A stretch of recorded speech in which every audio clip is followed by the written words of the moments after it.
কচুবিহারিয়া ঘাটের ভিড়ের অবস্থাটা শুধু দেখো, কত ভিড় দেখো।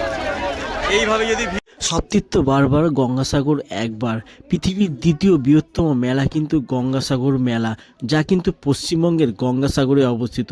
আর এই গঙ্গাসাগর মেলার পূর্ণ স্নান মকর সংক্রান্তির দিন আপনারা কচুবিহারিয়া কাকদ্বীপ হয়ে কচুবিহারিয়া ঘাট ধরে কিভাবে আসবেন, আজকে তার সম্পূর্ণ ভিডিও আপনাদের সামনে তুলে ধরবো এবং সম্পূর্ণ তথ্য কিন্তু আপনারা পেয়ে যাবেন। এছাড়া এখানে আপনারা মকর সংক্রান্তির স্থানে আসলে ফাঁকা ঘর পাবেন কি না তা সম্পূর্ণ কিন্তু দেখতে পারবেন।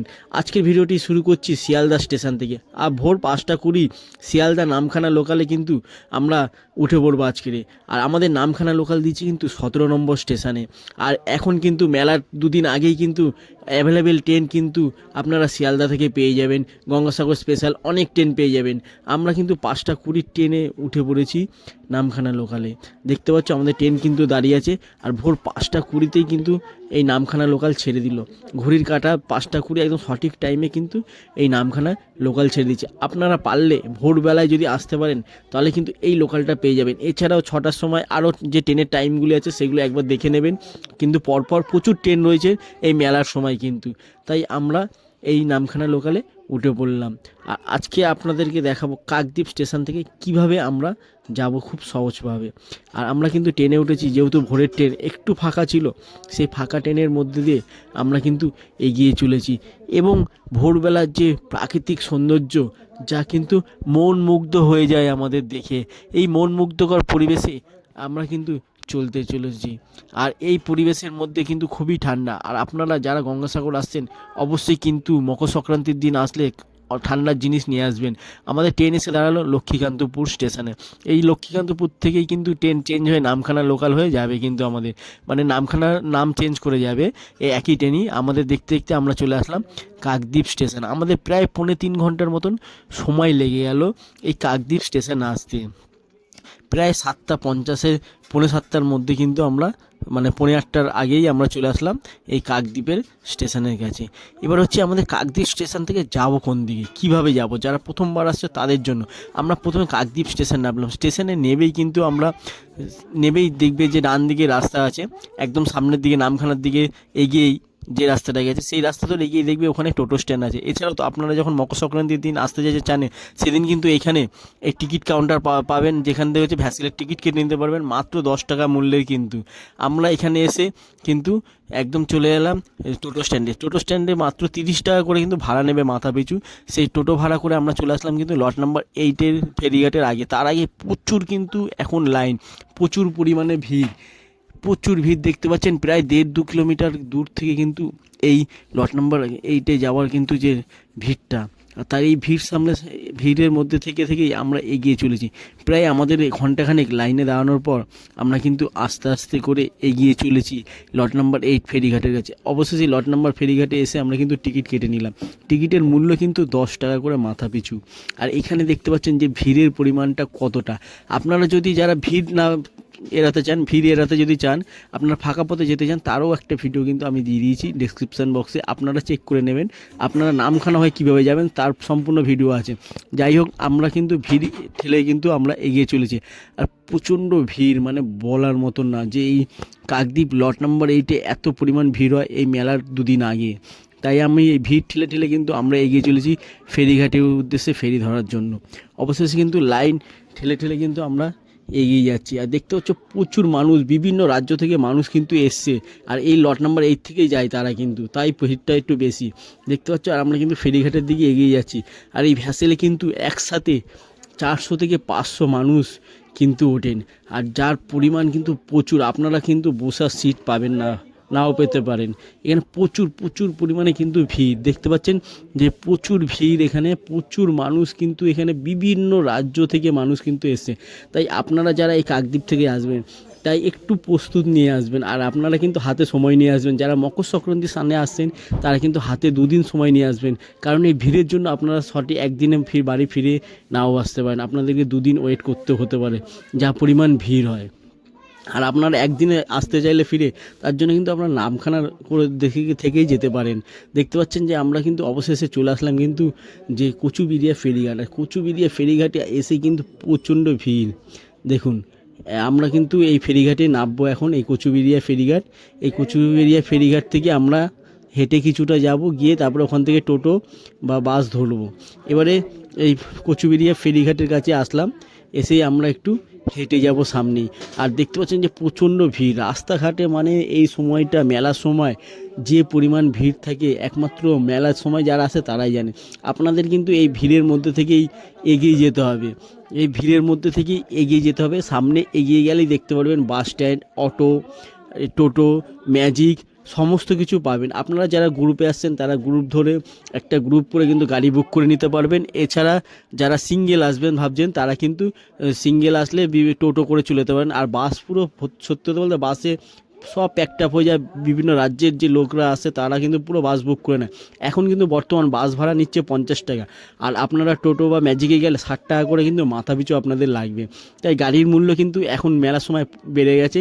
তাই এইখান থেকে মেলার গাড়ি ভাড়া 60 টাকা করে আপনাদের চলে যেতে হবে কিন্তু কচুবেড়িয়ার। কচুবেড়িয়ার ডিস্টেন্স হচ্ছে কচুবেড়িয়া থেকে গঙ্গাসাগর প্রায় 30 কিলোমিটার, যা আপনার প্রায় 30-40 মিনিট কিন্তু লেগে যাবে এই গঙ্গাসাগর মেলায় যেতে যেতে।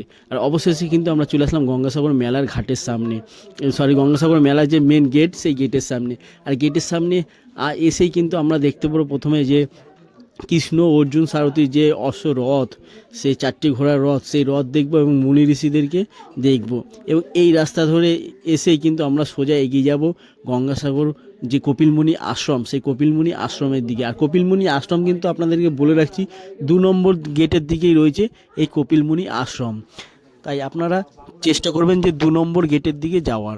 আর 2 নম্বর গেটের দিকে যেতে গেলে আপনাদেরকে মেন গেট ধরে কিন্তু সোজা এগিয়ে গেলে যেতে দেবে না মেলার সময়। তাই আপনাদেরকে ডান দিক দিয়ে 5 নম্বর গেট ধরে এগিয়ে যেতে হবে, সেই 5 নম্বর গেট ধরে এগিয়ে যেতে হবে। দেখুন এই গেট থেকে কিন্তু আমি এগিয়ে যাব এখন কপিলমুনি আশ্রমের দিকে। আর এখানে আসলে আপনার আসার সময় কিন্তু এখান থেকেই ম্যাজিক টোটো পেয়ে যাবেন। এছাড়াও কিন্তু আপনারা যারা বাড়ি যাওয়ার জন্য, বাড়ি ফিরে যাওয়ার জন্য রাস্তা ভাবছেন, তারা কিন্তু বেনুবন হয়ে নামখানা হয়েও যেতে পারেন। বেনুবন যেতে গেলে একই ভাড়া পড়বে, আপনাদের 60 টাকা মূল্য পড়বে। আর আপনার বেনুবন হয়ে কিভাবে আসবেন তার ভিডিও কিন্তু আমি দিয়ে দিয়েছি। এই রাস্তা ধরে আমরা সোজা এগিয়ে যাব। যেতে যেতে আপনারা কিন্তু দেখতে পারবেন অসংখ্য হোটেল কিন্তু দেখতে পারবেন, আশ্রম, সেবাশ্রম দেখতে পারবেন। আর আমি আপনাদেরকে বলি এই মেলার সময় কিন্তু বিভিন্ন হোটেল এবং সেবাশ্রমগুলি প্রচুর পরিমাণে পরিপূর্ণ থাকে। সাধারণ মানুষ আগে থেকে অলরেডি এসে কিন্তু পুরো বুক করে রেখেছে। তাই আপনারা আসলে কিন্তু হোটেল পাওয়ার সম্ভাবনা খুব কম থাকে। তবে আপনারা একটু যোগাযোগ করে খোঁজাখুঁজি করে নিয়ে কিন্তু আপনারা পেয়ে যেতে পারেন বিভিন্ন হোটেল, কিন্তু থাকার ব্যবস্থা পেতে পারেন। এছাড়া সরকারের থেকে যে ঘরগুলি করে দিয়েছে সেগুলো আমি আগে দেখাচ্ছি, তো আপনারা দেখুন। আর এখন আমি কিন্তু চলে এসেছি ভারত সেবাশ্রমের কাছে। আপনাদেরকে ভারত সেবাশ্রমটা একটু ঘুরিয়ে দেখায়। এখানে কিন্তু থাকার জন্য আপনাদের কিন্তু লাগবে আধার কার্ড। আধার কার্ড দিয়ে কিন্তু আপনারা কিছু পয়সার বিনিময়ে, টাকার বিনিময়ে কিন্তু এখানে থাকতে পারবেন।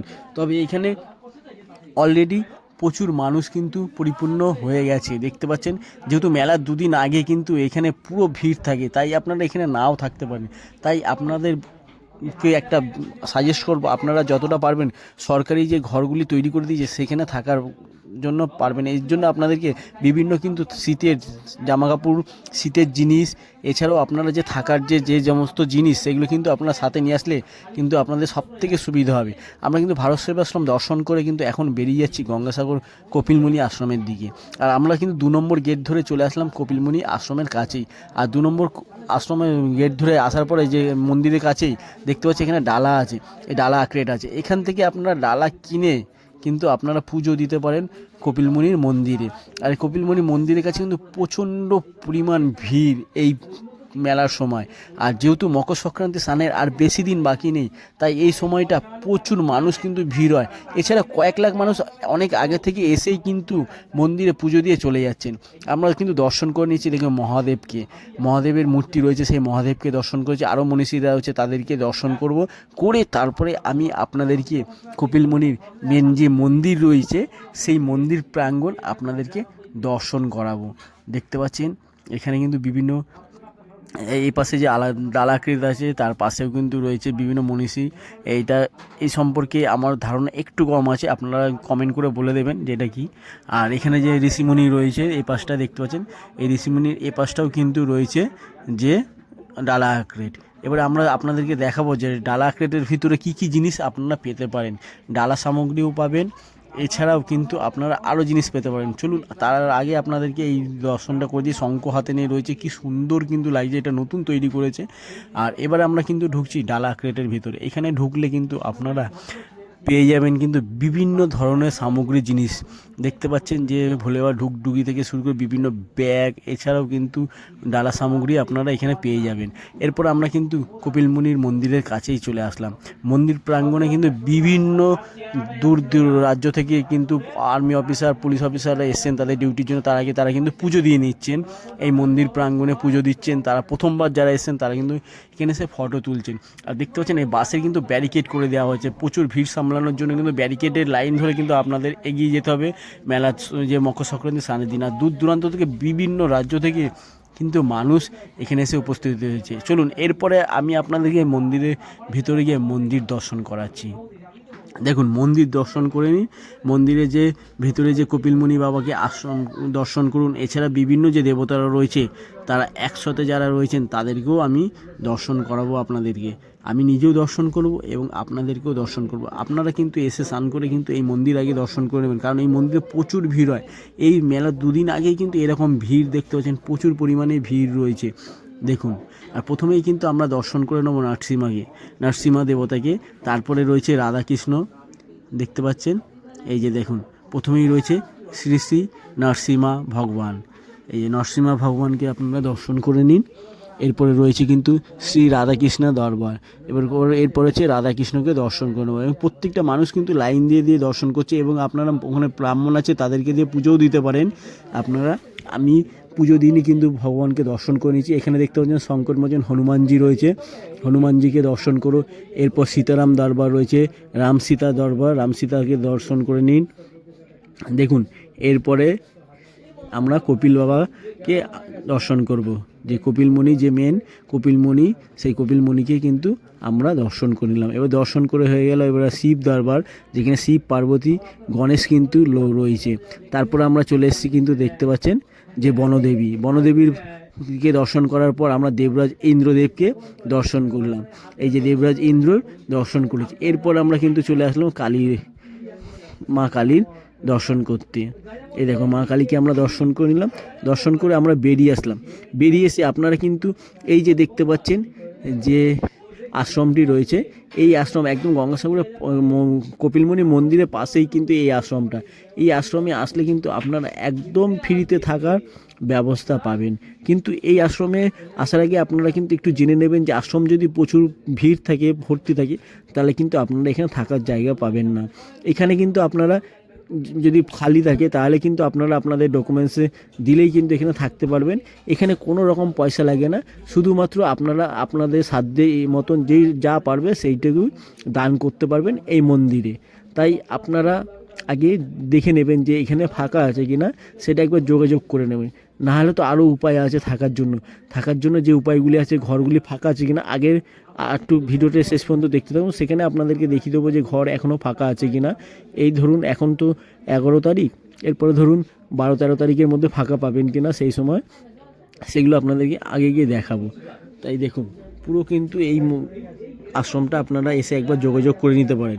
এরপর কিন্তু সমুদ্রের দিকে, এই যে সাগরের 2 নম্বর গেট দেখছেন, এই সাগরের দিকে স্নান করব। আপনারা আসলে কিন্তু চলে আসতে পারবেন একদম কিন্তু এই যে কপিলমুনি আশ্রমের কাছে। প্রচুর দোকানপাট পাবে। এখন আমি কিন্তু পুরো সাগরের পাড়ে চলে এসেছি। আর এই 2 নম্বর গেটের কাছেই কিন্তু একটা প্রোগ্রাম হয়, যেদিন গঙ্গাসাগরে মকর সংক্রান্তি পূর্ণ স্নান থাকে সেদিন রাতেই কিন্তু, মানে ধরুন 14 তারিখে স্নান রয়েছে, 14 তারিখ রাতে কিন্তু এই যে এই অনুষ্ঠানটা এখানে হয়। এখানে বিভিন্ন নেতা মন্ত্রীরা আসেন, সেখানে বিভিন্ন অনুষ্ঠানের মতন হয়, ঠিক আছে। এই জায়গাটা কিন্তু এই অনুষ্ঠানটা হবে এই 2 নম্বর গেটের কাছে। এই যে 2 নম্বর গেট, এইটা এই যে 2 নম্বর গেট, এই গেটের কাছে কিন্তু এই প্রোগ্রামটা হয়। আর দেখো সাগরে কাছে চলে এসেছি। সাগরের ও পাশেও অনেকই রয়েছে, এ পাশেও স্নান করার জায়গা রয়েছে। চলো তোমাদের দেখাচ্ছি। দেখো এখন সাগরে প্রায় জোয়ার রয়েছে, ঠিক আছে, জোয়ার রয়েছে। ও পাশে 5 নম্বর গেট, 6 নম্বর, 7 নম্বর গেটের ও পাশে রয়েছে, ও পাশে অনেকে চান করছে।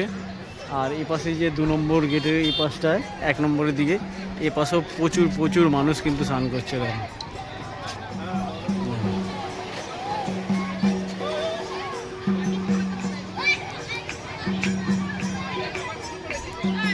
প্রচুর প্রচুর মানুষ কিন্তু এসছে, তারা কিন্তু তাদের পুণ্য স্নান করছে। ও পাশে সামনের দিকে আরও মানুষ কিন্তু আছে, প্রচুর মানুষ কিন্তু রয়েছে।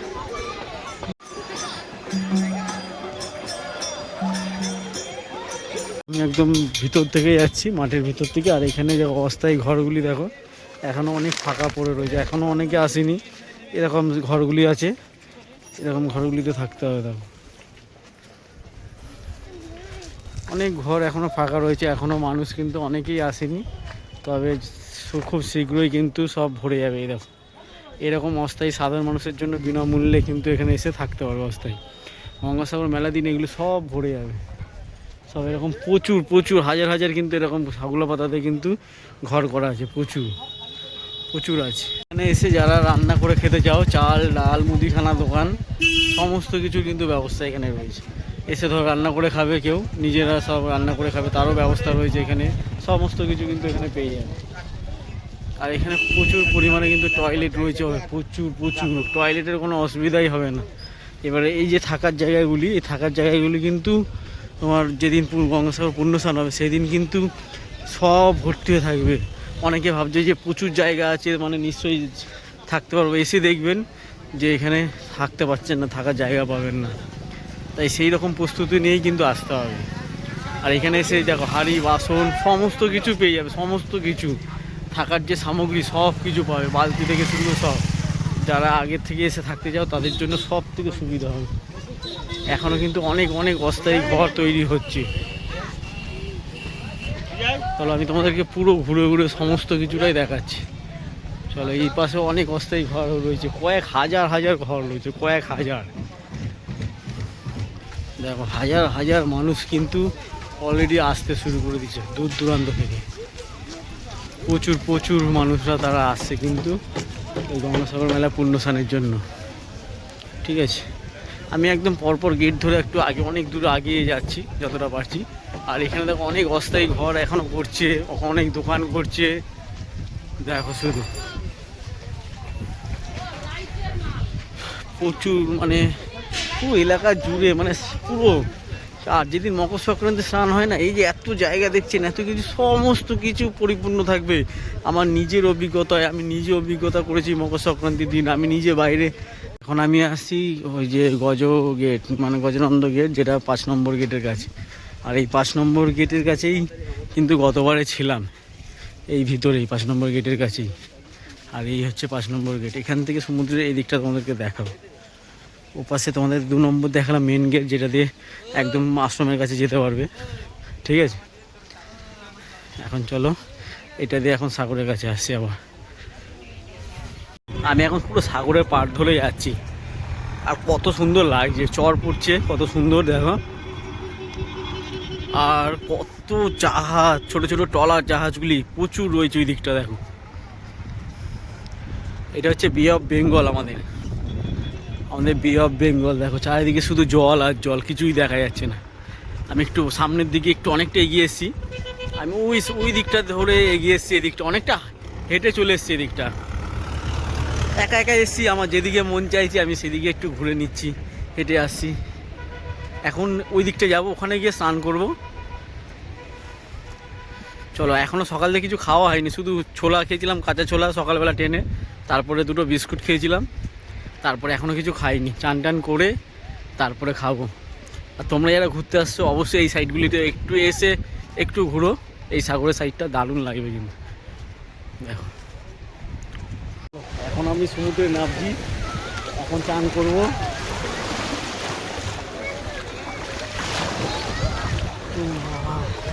ঠান্ডা জল লাগছে দেখো, এখন স্নান করতে হবে। ঠিক আছে, বেশি ডুব দিলে হবে না, একা এসছি যেহেতু রিস্ক আছে। ঠিক আছে, চলো চলো এখন মা গঙ্গার নাম করে এখন ডুব দিতে হবে। জয় গঙ্গা মা।